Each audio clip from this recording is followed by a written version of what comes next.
మల్లోజుల లొంగిపోయాడు, 60 మందితో లొంగిపోయాడు, ఆయుధాలతో లొంగిపోయాడు, యూనిఫామ్తో లొంగిపోయాడు. దేవేంద్ర ఫడ్నవీస్, మహారాష్ట్ర సీఎం దేవేంద్ర ఫడ్నవీస్ చేతికి ఆయుధమిస్తూ మల్లోజుల లొంగిపోయిన దృశ్యాలు మనం చూసినాం. ఇక ఆషన్న రేపు 70 మందితో లొంగిపోబోతున్నాడు, ఆయుధాలతో లొంగిపోబోతున్నాడు, యూనిఫామ్తో వచ్చి లొంగిపోబోతున్నాడంట. అంటే కథ రివర్స్ అయింది పూర్తిగా. మావో చైనా హ్యాండ్ ఇచ్చేసింది.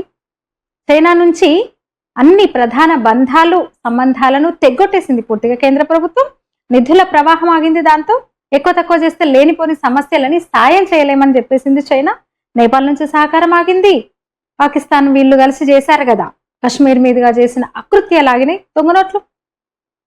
నోట్ల రద్దుతో దొంగ నోట్లు ఆగిపోయినాయి. డంపుల్లో ఉన్నవన్నీ పిచ్చి కాయిదాలు అయిపోయినాయి.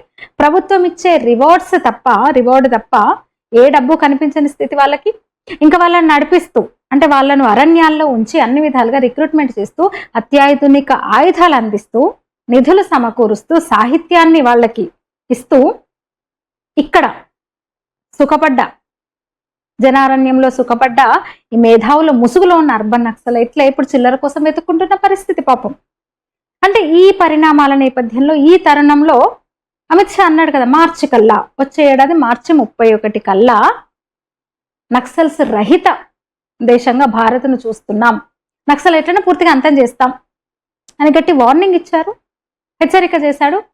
లొంగిపోతారా సస్తరా, ఇంతే. దీంతో ఆ ఫలితం మనకు కనిపిస్తుంది. 60 మందితో మల్లోజుల లొంగిపోయాడు, 70 మందితో ఆషన్న కూడానంట.